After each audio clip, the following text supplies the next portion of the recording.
Ça faisait 22 ans que le Japon attendait ça, et ça y est, un Japonais a de nouveau gagné un Grand Prix MotoGP. Bien le bonjour, aujourd'hui on va donc évidemment parler de cette course de la catégorie Rennes sur le circuit d'Assen, et on va aussi revenir sur pas mal d'actualités. On commence bien évidemment donc par le grand vainqueur de cette course, Ai Ogura. Là, je vous avoue être bluffé par ce pilote qui était rookie, je rappelle les dernières, un très jeune pilote en MotoGP. Il a été champion du monde Moto 2. Ça a été évidemment un pilote qui est quand même arrivé par la grande porte, bien évidemment, mais je n'imaginais pas voir Ogura progresser aussi rapidement en MotoGP et être aujourd'hui à la porte de la tête du championnat du monde, parce que ça aussi il ne faut pas l'oublier.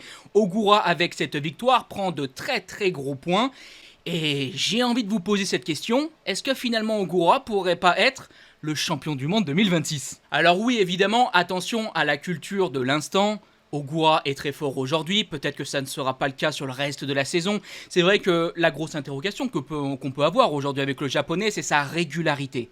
Mais quand tu vois sa deuxième partie de course et la fin de la course, mais c'est une folie, c'est une fusée, Ogura, une fusée.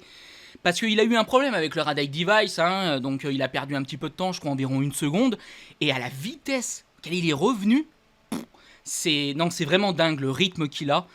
Enfin bref, il n'est évidemment pas le seul à avoir brillé dans cette course. On a aussi son coéquipier, Augusto Fernandez, le vainqueur de la sprint, qui a aussi vraiment très très bien bataillé ce dimanche. Alors j'aurais bien aimé avoir une véritable baston, un véritable affrontement entre les deux coéquipiers, ce ne fait pas le cas, mais bon. Raúl Fernandez aussi, il est, je trouve, impressionnant, parce qu'il ne faut pas se leurrer. Il était dans une situation quand même assez compliquée, l'Espagnol. Déjà, il était malade, par exemple, lors du week-end de République tchèque.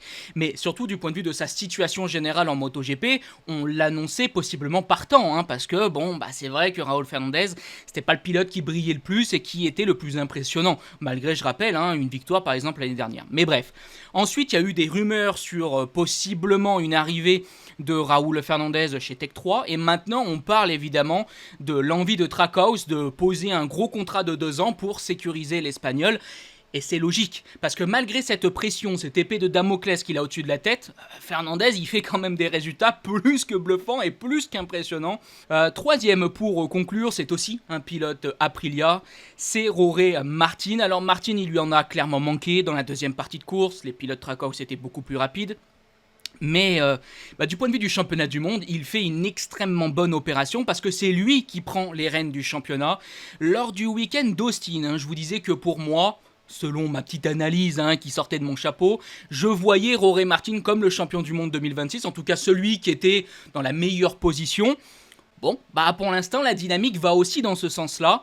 Après, il faudra voir en termes de vitesse pure, parce que je pense quand même que, d'un point de vue général, par exemple, un Bezzecchi peut en avoir un petit peu plus, et je parle uniquement de vitesse.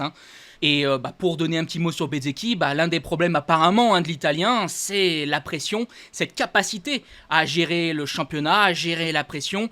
Une nouvelle grosse erreur, une nouvelle fois d'énormes points de perdu, alors qu'on le voyait comme le principal prétendant à la victoire pour la course du dimanche, mais aussi pour la sprint. À propos justement de ça, il n'y a pas apparemment de fracture pour Marco Bezzecchi. Alors il y a des douleurs, parce que comme vous avez pu le voir ce dimanche, vraiment la chute elle a été vraiment extrêmement importante. Il a chuté à très très haute vitesse l'italien, mais bonne nouvelle, pas de grosses blessures, pas de fracture, et on devrait normalement le retrouver pour le prochain week-end. Donc on peut dire entre guillemets que la seule fracture qu'a actuellement Bezzecchi, c'est sa fracture psychologique. À voir. Ça m'étonnerait pas que le prochain week-end, Bezzecchi gagne, parce qu'on sait comment ça marche en MotoGP. Des fois, on est tout zéro, et des fois, on est le grand héros. Donc bref, ça peut aller très vite. Mais là, c'est quand même un gros coup de massue sur la tête de Bezzecchi. Ça avantage Jorge Martin. Le championnat du monde MotoGP est quand même complètement dingue, parce qu'on a de très nombreux pilotes qui peuvent jouer aujourd'hui la victoire lors des week-ends. Et j'ai vraiment hâte de voir ce que ça va donner. Et c'est quand même compliqué de donner un total favori. Parlons maintenant un peu de Ducati. C'était clairement pas leur circuit, mais ils ont été quand même intéressants. Déjà, il y a Fabio Di Giannantonio qui a terminé 4ème, qui a été assez rude sur cette course sur Marc Marquez. Je pense que ceux qui n'apprécient pas beaucoup l'espagnol ont apprécié le pilotage de Di Giannantonio. Moi, je vous avoue que j'étais j'étais bien en colère devant la course. Mais bon, comme je dis très souvent, Marc Marquez, il fait pas non plus dans la dentelle. Donc, on va pas quand même reprocher à d'autres pilotes d'être durs sur l'homme, sur Marc Marquez, sachant que l'espagnol l'est aussi souvent dans ses dépassements. Mais bref, Di Giannantonio, premier pilote Ducati, il marque aussi de très gros points. Il est à moins de 20 points du championnat du monde, du premier du championnat du monde, pardon. Donc attention aussi à Didia. Enfin bref, comme j'ai pu déjà vous le dire, le attention, on peut le dire pour beaucoup de pilotes. J'avais aussi envie de donner rapidement un petit mot sur Alex Marquez, 5ème. Alex Marquez qui revient de la grosse blessure de l'Espagne, de Barcelone précisément. Alors il était revenu bien sûr en République tchèque, mais ensuite il a abandonné. Il a eu encore une fois une grosse chute lors de ce week-end.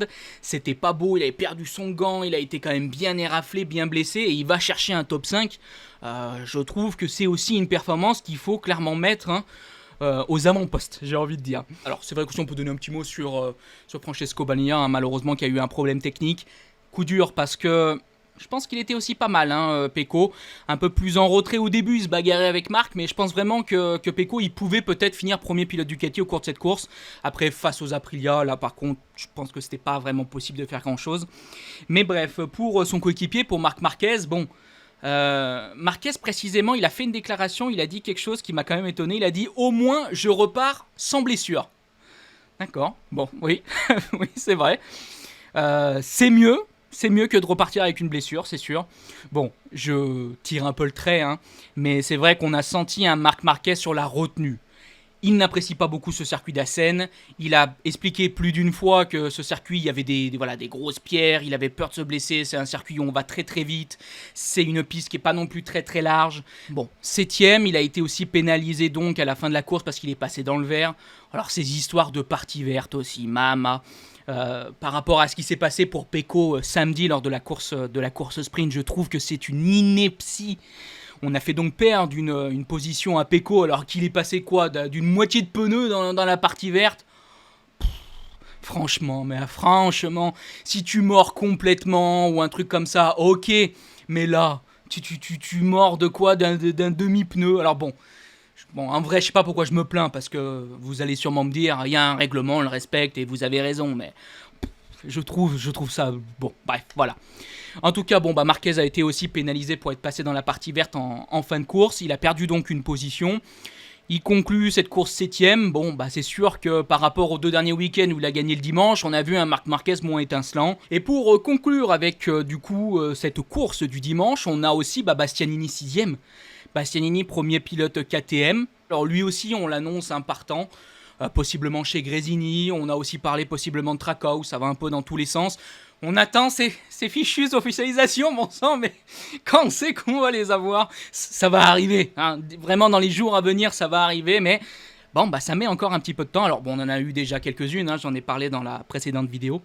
Mais bref, Bastianini, très très bon résultat. Alors, c'est vrai qu'il y avait aussi un autre pilote KTM qui était très rapide, Pedro Acosta, qui a eu un problème physique. Je crois que c'est le canal carpien, si je ne me trompe pas.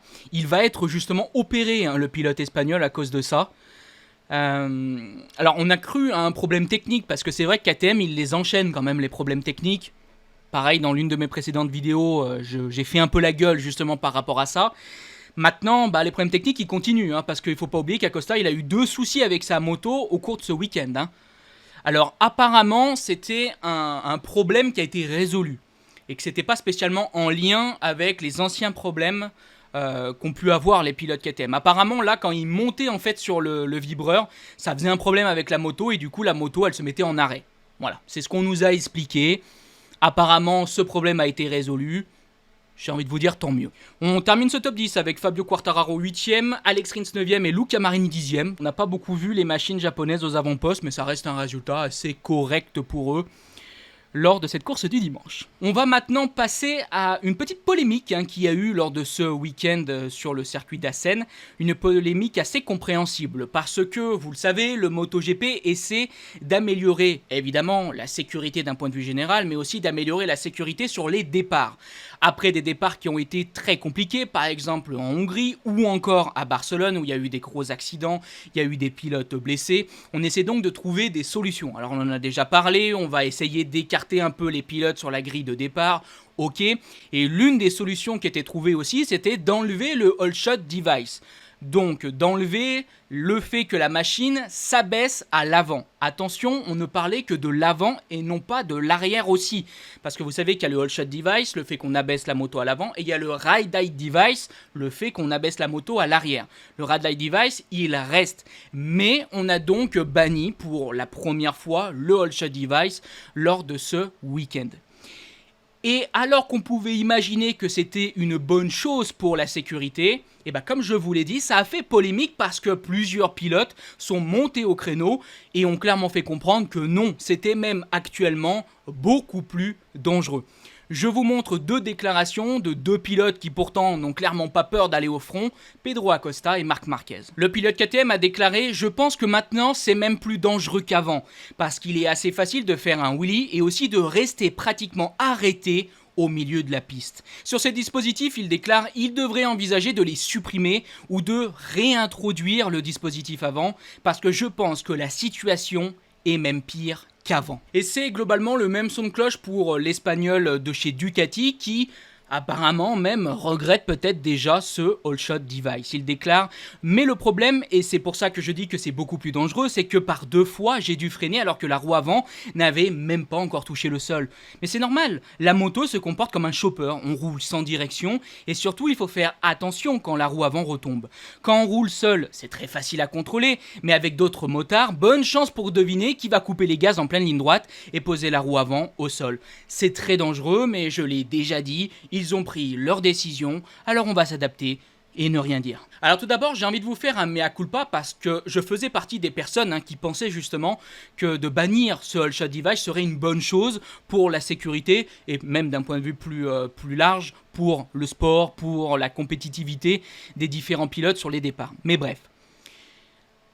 Là, du coup, j'avoue que je me suis trompé. Et ça démontre bien une nouvelle fois que moi je suis un expert canapé, que je suis pas un pilote, et c'est pour ça souvent que je m'appuie donc des déclarations justement des pilotes MotoGP, parce que ça permet de beaucoup mieux cerner les choses.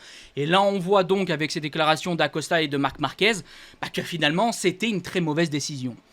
Mais ce que je comprends pas, c'est que là, on est au sommet du monde moto, c'est le championnat du monde moto, c'est la catégorie reine, et comment ça se fait qu'on puisse prendre des décisions alors que des pilotes sont complètement contre? Parce que là, vous n'allez pas me faire croire qu'on s'est concerté. Parce que là, si on a demandé l'avis, par exemple, d'un Acosta ou d'un Marc Marquez, quand on voit leurs déclarations, vous n'allez pas me faire croire qu'ils ont dit « Ah oui, enlevez le All Shot ». Parce que là, on voit bien qu'ils sont totalement contre cette idée-là. Et ça, je comprends pas.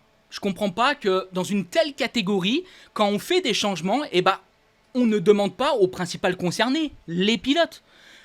Bon, on veut améliorer la sécurité. Est-ce que vous pensez que c'est une bonne idée qu'on enlève le All Shot Device? Oui ou non? Si c'est non, je sais pas, une majorité de pilotes, c'est non. Non, c'est des gens qui sont pas pilotes, du coup, qui prennent des décisions, et du coup, on nous dit que c'est pour la sécurité, puis finalement, les pilotes, eux, ils déclarent que, non, c'est encore plus dangereux. Qu'est-ce que c'est que cette histoire? Enfin, c'est quand même dingue. Donc ouais, je suis un peu agacé, je comprends cette polémique, et je comprends pas que les pilotes ne créent pas un groupe, qu'ils ne se réunissent pas pour faire en sorte d'avoir un poids sur des décisions qui sont prises en MotoGP. Enfin, ça me paraît quand même être quelque chose qui devrait être logique. Donc bref, on verra, peut-être que là, dans les prochains week-ends, ça va rediscuter de ça, avec cette petite polémique qui a eu lieu, et peut-être que ça va aller justement dans le bon sens. Et j'ai envie de vous dire, espérons. Bref, n'hésitez pas à me donner vous votre avis en commentaire. En tout cas, pour moi, on est arrivé à la fin de cette vidéo. J'espère qu'elle vous a plu. Si elle vous a plu, n'hésitez pas à la liker, partager, commenter. On se donne donc rendez-vous dans quelques jours. Je vous dis bye bye les potes. Ciao.